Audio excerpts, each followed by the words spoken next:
जी, अस्सलाम वालेकुम। अच्छा मुझे कुछ दिन पहले मेरे एक बड़े अच्छे दोस्त हैं, उनकी कॉल आई। He was working in a multinational, due to some reasons उनको जो है वो मल्टीनेशनल छोड़नी पड़ी और उन्होंने एक लोकल कंपनी जो है वहाँ पे जॉइन किया। अच्छा इस बात को भी तकरीबन कोई 1 डेढ़ साल हो गया है। तो उनकी जो मुझे कॉल का की ऑब्जेक्टिव था वो ये था कि मैं अपनी जो करंट कंपनी है उससे सेटिस्फ़ाई नहीं हूँ, अपनी जॉब से सेटिस्फ़ाई नहीं हूँ। अच्छा मैंने उनसे कुछ चीज़ें पूछी, मैंने जानने की कोशिश की कि एक्चुअल इश्यू है क्या, किस वजह से वो जो सेटिस्फ़ाई नहीं है। तो मुझे उनकी बातों से जो बात मैंने रियलाइज़ की, मेरी जो फाइंडिंग थी, वो ये थी कि एक्चुअली उनकी जॉब के साथ जो है वो कोई मसला नहीं है। ना ही उस कंपनी के साथ कोई मसला है। बेसिकली क्योंकि वो मल्टीनेशनल के अंदर काम कर चुके हैं, तो वो अपने जो प्रीवियस कंपनी है उसी के साथ अपनी करंट कंपनी को जो है वो कंपेयर कर रहे हैं, ये कंपेयर करने की कोशिश कर रहे हैं। अच्छा तो उनसे जो मेरी फिर डिस्कशन हुई, उनको मैंने बताया कि भाई वो मल्टीनेशनल थी, वहाँ पे आपकी जो अवेलेबिलिटी ऑफ रिसोर्सेज हैं, रिसोर्सेज थे वो डिफरेंट थे। वहाँ पे आपके पास जो पे स्ट्रक्चर है मल्टीनेशनल का वो डिफरेंट होता है। वहाँ के जो इंसेंटिव्स होते हैं वो डिफरेंट होते हैं, वहाँ के पर्क्स जो होते हैं वो डिफरेंट होते हैं। वहाँ पे जो कोलैबोरेशन वाला फैक्टर है वो बड़ा हाई होता है, टीम वर्क जो है वो कंपैरेटिवली हाई होता है। तो अगर आप एक मल्टीनेशनल के साथ जो है वो लोकल कंपनी को कंपेयर करोगे तो at the end of result आप सेटिस्फाई तो नहीं होगे। अच्छा, उन्होंने इनिशियली तो काफ़ी डिबेट की, लेकिन इवेंचुअली वो इस बात के ऊपर कन्विंस हो गए कि हाँ यार, ये जो मेरा कंपैरिज़न है, ये मेरा कंपैरिज़न गलत है। मुझे एक मल्टीनेशनल के साथ जो है वो एक लोकल कंपनी को कंपेयर नहीं करना चाहिए। अच्छा, फर्दर जब मेरी उनसे डिस्कशन हुई, मैंने उनसे काफ़ी चीज़ें पूछी, तो मुझे पता चला कि वो जो कंपनी है वो अपने सेक्टर के अंदर एक बेहतरीन कंपनी है। एक प्रेफर्ड एम्प्लॉयर है, वो जो कंपनी है एक एक्सपोर्ट बेस जो है वो अपैरल की कंपनी है। अच्छा, तो अब सेकंड पैरेलल जब मैंने उनसे पूछा कि आप कि एक तो कल्चर वाइज, बेनिफिट वाइज जो है वो अगर आप कंपेयर करते हो तो वो मल्टीनेशनल के साथ कंपेयर वो मैच नहीं करते, इसके अलावा क्या इशू है। तो मुझे उनकी जो इनिशियल डिस्कशन है उसके बाद मैंने रियलाइज़ किया कि जो आपके मल्टीनेशनल होती है उसके अंदर एक बहुत बड़ा मसला ये है कि उसके जो एम्प्लॉयज़ होते हैं वहाँ उनके पास जो असाइनमेंट की फ्रीक्वेंसी है वो बहुत हाई होती है। अच्छा, जब वो फ्रीक्वेंसी बहुत हाई होती है और आपके पास वैरायटी जो है वो कंपैरेटिवली कम होती है। मैंने अपनी लास्ट वीडियो के अंदर भी जॉब रोटेशन जो है उसको डिस्कस किया है। जो अगेन कुछ लोग लकी होते हैं, उन्हें जॉब रोटेशन जो है उसकी अपॉर्चुनिटी मिलती है, वो अपने डिपार्टमेंट के डिफरेंट जो सब फंक्शंस होते हैं उनमें वो रोटेट होते रहते हैं। लेकिन कुछ इस तरीके के भी एम्प्लॉयज़ होते हैं कि वो ना तो खुद इंटरेस्टेड होते हैं कि उन्हें रोटेट किया जाए, अपने कंफर्ट जोन में रहते हैं, ना वो जिस तरीके की नेचर ऑफ असाइनमेंट परफॉर्म कर रहे होते हैं वो उन्हें अलाउ करती है। और तीसरा ये कि उनकी मैनेजमेंट जो है वो भी कह रही है कि यार ये वाला जो काम है इसके अंदर अगर हम नया बंदा लेके आएंगे तो वो शायद वर्कलोड मैनेज कर सके या ना कर सके, तो उनके लिए भी थोड़ा रिस्की होता है। तो at the end of day होता क्या है कि with the virtue of time, with annual increment, उस पोजीशन के ऊपर जो बंदा जो एम्प्लॉय बैठा हुआ होता है उसकी जो सैलरी है वो बढ़ती रहती है, लेकिन उसके पास अपनी कोर असाइनमेंट का ही सिर्फ एक्सपोजर होता है। अच्छा, जब होता है क्या है, मैं आपको एक इसकी एग्जांपल देता हूँ कि फॉर एग्जांपल एक मल्टीनेशनल के अंदर एक बंदा जो है वो बैठा हुआ है सिर्फ कस्टम क्लियरेंस के लिए, वो जो भी इंपोर्ट होती है उसकी कस्टम क्लियरेंस करवाता है। और एक बंदा जो है, अगर मैं बात करूँ एचआर के अंदर, वो बंदा पेरोल बना रहा है। अगर एक बंदा जो है वो बैंक रिकन्सिलेशंस वगैरह के साथ एंगेज है। अब क्योंकि वर्कलोड इतना ज़्यादा होता है, नंबर ऑफ़ एम्प्लॉयज़ इतने ज़्यादा होते हैं, वॉल्यूम इतना हाई होता है कि उनके पास दूसरे जो सब फंक्शंस होते हैं उस डिपार्टमेंट के, उनमें रोटेशन नहीं हुई होती।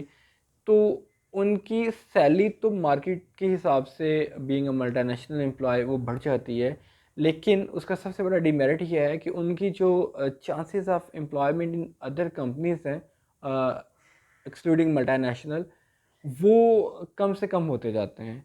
वो कम से कम क्यों होते जाते हैं कि अब मैंने जिस किसी एग्जांपल दी है, अगेन मैं पेरोल की ही एग्जांपल देता हूँ, आसान है ताकि जितने भी जनरल पब्लिक है उनको समझ आ जाए।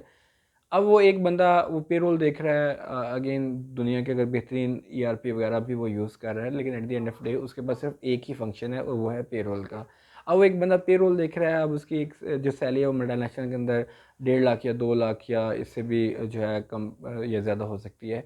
अब जब वो दूसरे सेक्टर में जाता है या मल्टीनेशनल से लोकल कंपनी में जाता है, तो वो इतनी सैलरी के अंदर या मैं ये नहीं कहता, अगेन कंपनी के जो साइज़ है, उसका जो बिज़नेस वॉल्यूम है, उसके हिसाब से चीज़ें वेरी करती हैं, लेकिन जनरली मैं एक मीडियम साइज़ कंपनी जो है जो 3 से 500 के दरमियान जिनके हेड काउंट हो उनकी मैं बात करूं, तो उनके लिए 1.5-2 लाख का एक सिर्फ स्पेसिफिक जो पेरोल के लिए बंदा या बंदी रखना वो फिजिबल नहीं है।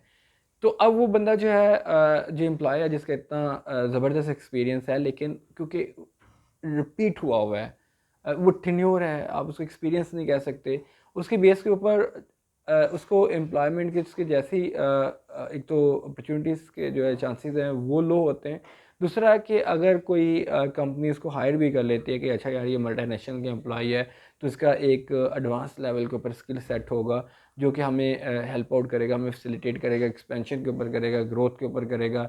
हम इस एम्प्लॉय से जो है वो चीज़ें सीखेंगे कि उसने जो अपनी प्रीवियस कंपनी के अंदर चीज़ें लर्न की हुई हैं वो हमारे पास आके इम्प्लीमेंट करेगा। लेकिन कुछ टाइम के बाद उस कंपनी को भी रियलाइज़ होता है कि यार ये वाला जो बंदा है इसका तो एक्सपोजर जो है वो सिर्फ कुछ 1 2 4 फंक्शन तक लिमिटेड है। वो इस लेवल का नहीं है कि उसके ऊपर इसको जो है वो आप एज एचओडी बनाएं या आप एक सीनियर टीम लीडर बना दें उसको। तो कंपनी के एंड के ऊपर भी फिर कुछ जो है वो इस तरीके की पिक्चर डेवलप हो रही होती है, और दूसरी साइड पे एम्प्लॉय जो है वो वैसे ही उसको कंपैरिजन की वजह से वो अंडर स्ट्रेस होता है।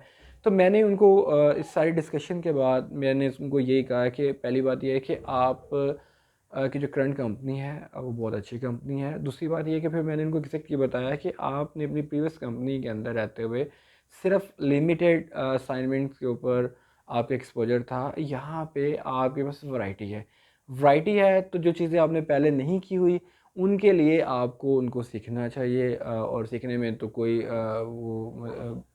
इसमें मसला नहीं होना चाहिए। अगर आपका कोई जूनियर भी है जो जिसकी कोई स्पेसिफिक स्किल सेट है, आप उससे भी सीखें। अगर आप अगेन अब तो आईटी का टेन्योर है, आप जो है इंफॉर्मेशन यूट्यूब के ऊपर आप सीख सकते हैं, डिफरेंट ट्यूटोरियल अवेलेबल हैं, डिफरेंट फंक्शंस के ऊपर हैं। लर्निंग अगर आपने डिसाइड किया हुआ है तो आज की डेट के अंदर तो कोई इशू है ही नहीं है, आप विदाउट कॉस्ट भी इसको जो है वो सीख सकते हैं। अगर आपने पे जो है सर्टिफिकेशंस नहीं करनी, ट्रेनिंग्स नहीं करनी, तो at the end of day जो सारी डिस्कशन के बाद मेरी कोई उनसे कोई आधा पौना घंटा जो है वो फ़ोन के ऊपर बात हुई है, डिस्कशन हुई है। उसके बाद we both agreed on one point कि ये पहली बात है कंपैरिजन बनता गलत है, मल्टीनेशनल का लोकल का कोई कंपैरिजन नहीं है। दूसरी बात यह है कि स्किल सेट जो है वो आप अगर मल्टीनेशनल में भी हो तो आप इस चीज़ को हमेशा आपकी प्रायोरिटी होनी चाहिए कि मैक्सिमम जो है वो आप फ्लेवर जो है वो असाइनमेंट्स का वो आप स्किल सेट डेवलप करें, उसमें आप सीखें लोगों के साथ।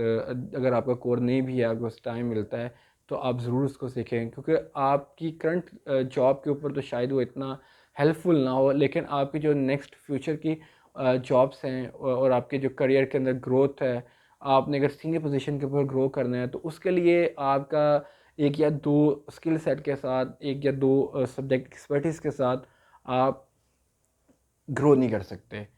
अ, तो मेरा ख़्याल है कि ये जो आज का टॉपिक है ये उन लोगों के लिए बड़ा यूज़फुल है जो अभी मल्टीनेशनल में काम कर रहे हैं या जो प्लान कर रहे हैं कि हमने स्विच करना है मल्टीनेशनल से लोकल में। अच्छा देखें, अगेन कुछ मल्टीनेशनल ऐसी भी होती हैं कि वो उनके जो बिजनेसेस हैं वो पाकिस्तान के अंदर अ, इतना रेवेन्यू जनरेट नहीं कर रहे होते, तो वो या तो कारपोरेट की तरफ जा रहे होते हैं या मर्जर की तरफ जा रहे होते हैं। तो उसके अंदर ये चांस होता है कि ना चाहते हुए भी आप ले ऑफ हो सकते हैं। तो हमेशा आपको जो प्लान बी है इसके ऊपर भी काम करते रहना चाहिए, और अपना जो स्किल सेट है इसको कभी भी आपने ऑब्सलीट नहीं होने देना। और एक कंपनी बेस्ड और एक सेक्टर बेस्ड जो है उसको भी नहीं रखना। कोशिश करें कि आपकी जो लर्निंग है वो जेनेरिक लेवल की हो, जो डिफेंस सेक्टर के अंदर जो है वो अप्लाई की जा सकती हो। मुझे उम्मीद है कि आप को ये वीडियो अच्छी लगी होगी। अपना फीडबैक जो है वो प्लीज़ कमेंट सेक्शन में ज़रूर शेयर करें, और इस चैनल को जो है वो ज़रूर सब्सक्राइब करें, और फ्यूचर में ऐसी वीडियोस देखने के लिए आप जो है वो please stay tuned. Thank you so much. अल्लाह हाफिज़।